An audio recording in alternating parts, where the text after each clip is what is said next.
called I Need You, and just recorded their first things in 2013, expecting big things from them this year. Another person we're expecting big things from is sitting opposite me in the studio, a man who has been around for a while and is making a bit of a renaissance at the moment, back out playing a lot of gigs. He's tonight's live studio guest. It is TJ Lee. Good evening, sir. Good evening. How are you? I'm good, yeah. How are you? I'm very well, thank you. Thank you for coming in. Now, I hope I'm not doing a disservice by saying that you have been around a while. I've been around a while, yeah. In case you were trying to peddle an image that you were an 18-year-old. Yeah. Makes it sound like Auto Trader, you know. Like, yeah. One been careful around a owner, yeah. But you have been playing music a good while. You've been around both as a solo artist and as part of bands. So for those people who've never heard of TJ Lee, where have you been all of our lives? Where have I been? Give us a quick potted history to get us up to date. Well, I started writing music when I was about 12 in the sort of early 90s. That should give you an idea of my age. And I just kind of helped out a lot of bands, getting up enough confidence to play live, and I've been playing around Manchester mostly since about 2002 till now, really. Because we should say you're from Northwich. I am, yeah. And there seems to be quite a lot going on the Northwich music scene. Just like they were getting more and more acts from that area. We've had Ollie Ing and the Airs. Obviously Jordan from the band's done some solo stuff as well. House of Cain, who went in a few weeks ago, they're from Northwich. And is there more? Have you noticed that you're playing Northwich more than perhaps you would have done a few years ago? I feel a bit unqualified to answer, really, because I'm a bit of a traitor to my town. I tend to play Manchester a lot more than anywhere else. Just because it's the contacts I know, but I'd love to play Northwich more. And I've both of those bands I've played gigs with before, both cracking bands. The guitarist from House of Cain is excellent guitarist. I can't remember his name off the top of my head, but there's some really good music being made around there. So I should stick around my own doorstep a little bit more, I think. I mean, obviously Manchester for musicians in the north, I suppose it is our London. It is as you go further down the country, people kind of migrate to London to play their gigs, and the same thing happens here. Manchester's still got a great music scene, so it's understandable that people veer towards there. I mean, how do you find your music goes down in Manchester? Well, good so far. I mean, there's a lot of support for the local scene, which is good. A lot of bands support other bands. I was at an EP launch a couple of weekends ago. A band I really like called the Madding Crowd, who's a local Manchester band. I think because there's so much music made. And if you're playing gigs a lot, you're hearing a lot of the same things. You can hear a certain band, you think, oh yeah, that fits into that, or that fits into that. So when you hear a band that are really different or interesting, it really sticks out, and you really want to support it. So there are some really good bands like that, like Ollie's band, and like the Madding Crowd, as I said, the House of Cain. They're all really interesting in their own way. So we're supporting, I think. Yeah, absolutely. I mean, we go back a little bit because we talked about how you've been a member of bands and you've been solo. How long have you been playing solo for now? Because sort of on and off, really. I mean, I've helped out a lot of my friends' bands over the years on sort of lead guitar and things, but I've always been writing my own songs in the background. So I think, like I said before, it's more of a confidence thing, really, having confidence in yourself to go out there on your own and try it. It's sometimes a lot easier when you've got your mates behind you, but it can be a bit too easy, and you need to kind of, I needed to push myself a bit to do my own stuff. So I mean, I play a little game on this show. You know the 7 Degrees of Kevin Bacon game where where everybody's connected to Kevin Bacon's. Right, yeah. I play with Nick Bayes because he's the centre of the music universe. Because Nick's ubiquitous on this show because he's been in here with Headsticks. He's been in here with Phil Maddox as the duo. He was in with United Breaks as part of them. We're trying to get Junker in, who he sometimes plays with, and he also plays on some of Ollie's stuff. He plays on Tom Seal's stuff. He's definitely prolific. Absolutely. And I should say there's a link with you because you used to be in a band with Nick, didn't you? Well, he was in my band. Yes. Yeah.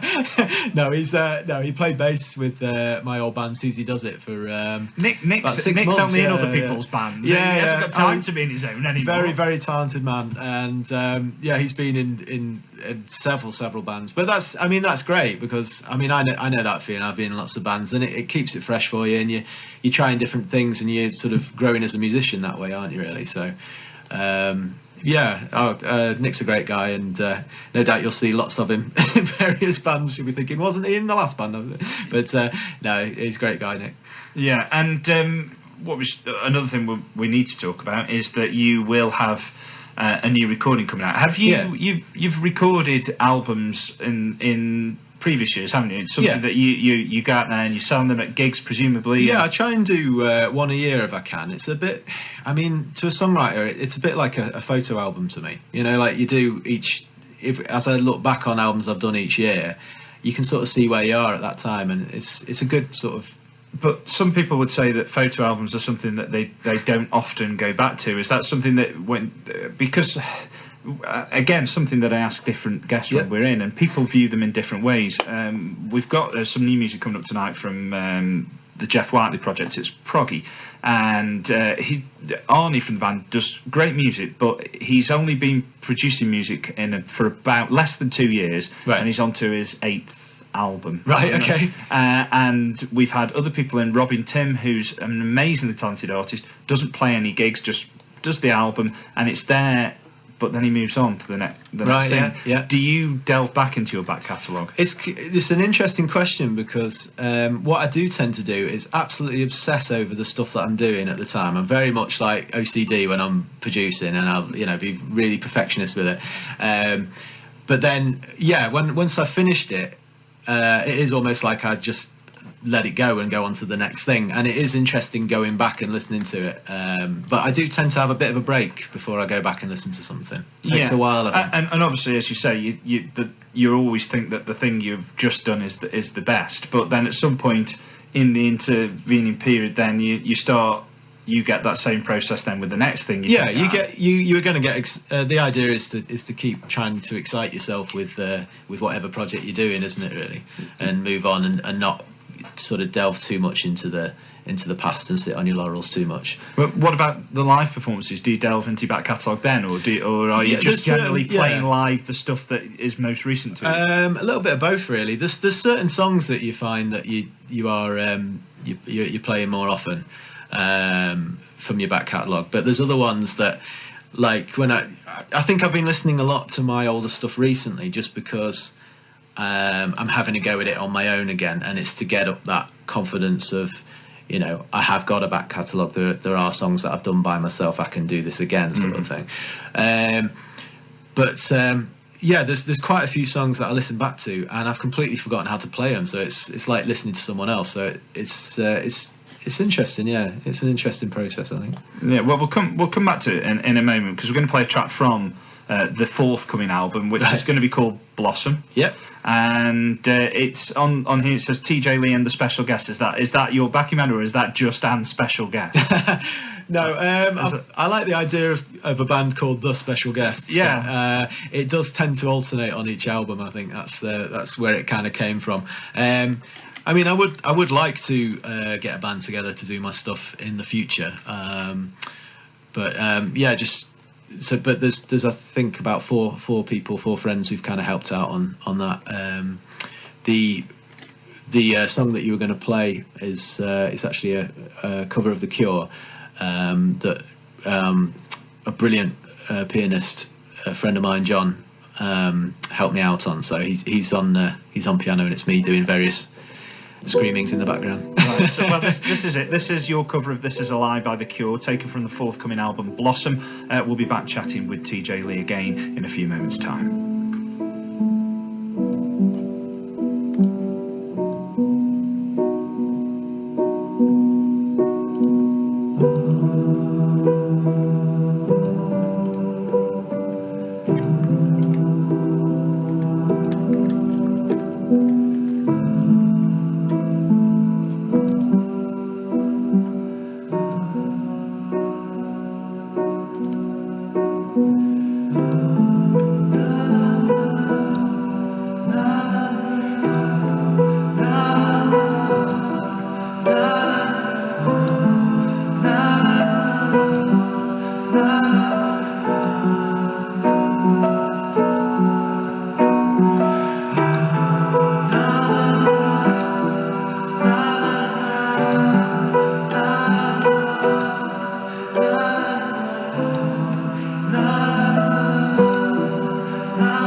each of us decides, I've never been sure.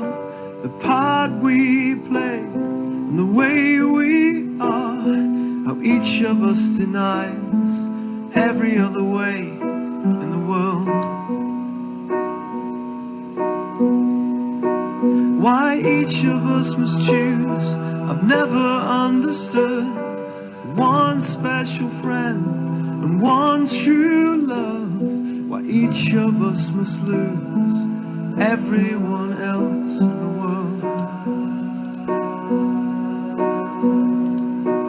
However unsure, however unwise, day after day we play out our lives. However confused, pretending to know to the end.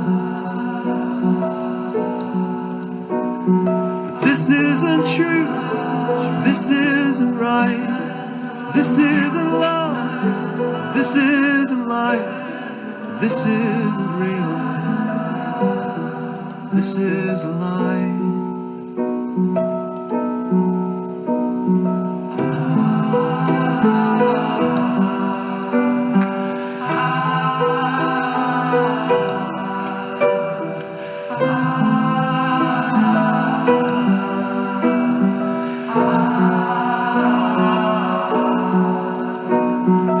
Each of us believes, I've never really known, in heaven unseen and hell unknown, how each of us dreams to understand anything at all.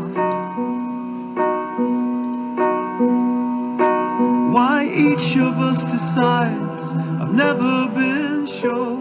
The part we play and the way we are, why each of us denies every other way in the world.